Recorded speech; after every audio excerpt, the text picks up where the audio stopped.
Magandang umaga sa inyong lahat. Ang ating devotional ngayon ay mula sa James chapter 4 verse 6. Tatawagin ko itong in the pursuit of humility.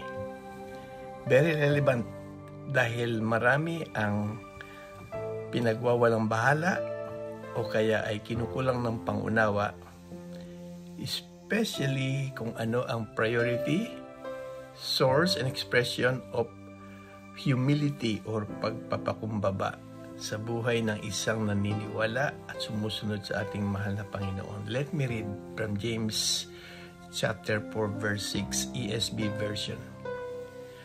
But He gives more grace. Therefore it says, God opposes the proud but gives grace to the humble. Nais kong sagutin ang dalawang katanungan tungkol sa focus verse natin.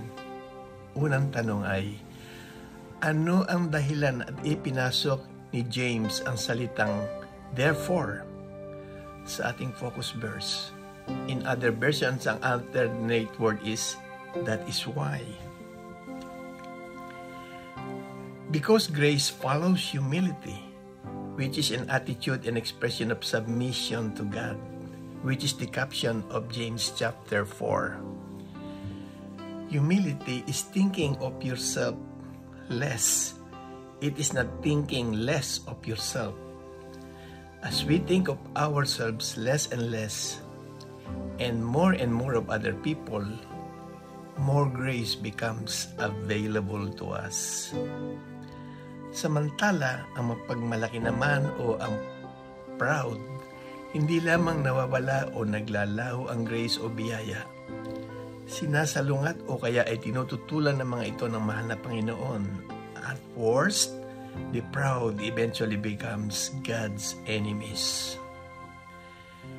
Ang pagpapakumbaba is one of the key attributes na maging kamukha ni Jesus. Sa letter ni Paul sa mga Philippians, 2nd chapter, especially verses 6 to 11, ipinakita ni Paul ang ultimate example of humility. Ang pagpapakumbaba ng ating Lord Jesus Christ. What He said and how He lived ought to serve as our definitive guide.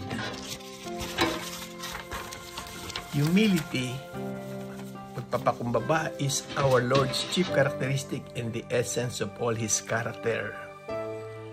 Makikita natin sa incarnation ang kanyang humility, the Word becoming flesh and taking on the limits of life in an ordinary body, family, and community. In His life, nakita natin ang kanyang pananalangin, dependence on His Father, and His mission to be a servant of all. Lagi siyang nagdarasal in submission. Sa kanyang crucifixion naman, nakita natin ang Lord humbled Himself and became obedient to death, even death on a cross. Yun ang sa verse 8 ng Philippians chapter 2. Ito naman sa verse 9 finally, and in His resurrection and ascension, we see that God has exalted Him to the highest place. Pangalawang katanungan, papaano tinitingnan ng mahal na Panginoon ang humility o pagpapakumbaba? Kukuha tayo ng ilang salita ng Diyos na nagpapatunay ng malinaw kung papaano tinitingnan ng mahal na Panginoon ang pagpapakumbaba. Ang mga salitang ito ay ipinahiwatig sa pamamagitan ng mga propeta noong Old Testament times. I'm referring especially to Micah and Isaiah. Let me read from Micah 6 verse 8. He has told you, O men, what is good, and what does the Lord requires of you? But to do justice, and to love kindness, and to walk humbly with your God. Sa Isaiah 66 naman, verse 2, but this is the one to whom I will look, says the Lord, he who is humble and contrite in spirit, and trembles at my word.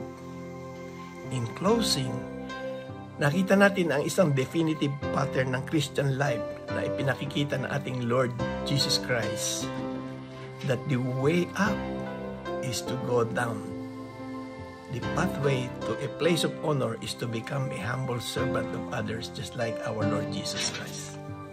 Thank you.